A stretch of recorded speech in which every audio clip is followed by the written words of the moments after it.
先一开始来关心国民党罢免联署涉嫌伪造文书这个案。国民党台北市党部主委黄如锦如无报请回，北检不服，控告成功。连夜10点就要搁一届开羁押庭。另外，伫宜兰的部分，宜兰的国民党部嘛，互检举联署书内底有死亡联署。宜兰县党部的主任李志辉、党员，也搁带头罢免的人李慧玲，拢互约谈。李志辉等3个人，互检方申请羁押禁见，嘛是伫今仔日会开羁押庭。另外，李慧玲是以20万交保。慧玲有没有觉得很冤枉？伫白帽啊穿白衫，就是罢免民进党立委陈俊武的带头人李慧玲，穿旧色衫的查甫人是副带头人关天德。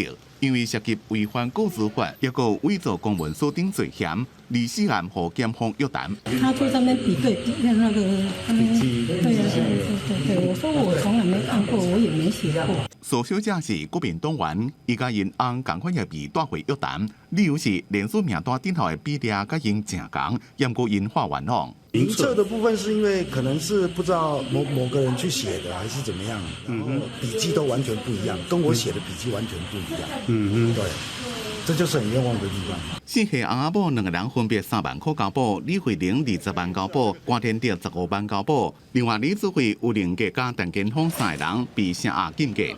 宜兰地检署接到检举，也个中审会告发罢免民进党立委陈俊武的资料涉及死亡加伪造联署。24日早起，搜查国民党宜兰县党部加劳动民众服务社等6个所在，将宜兰县党部主任加李志辉等人带回。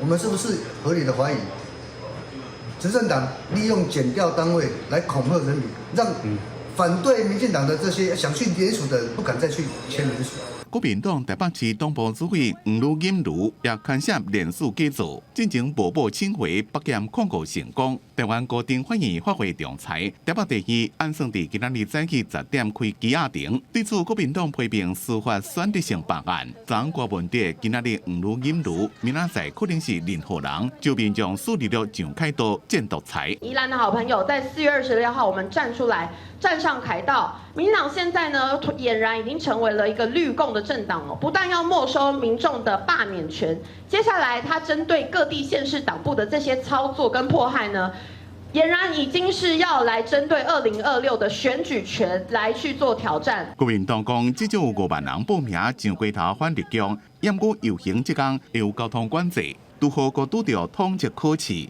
有面带接到考生定情，亲像考场台北商业大学华凯道的周边有1200位考生，目杀高工就上百位学生伫咧北商大考试。国民党强调，游行是依法申请，袂影响考生。内政部长游锡芳讲，希望游行会当和平理性的表达诉求。公司新闻综合报道。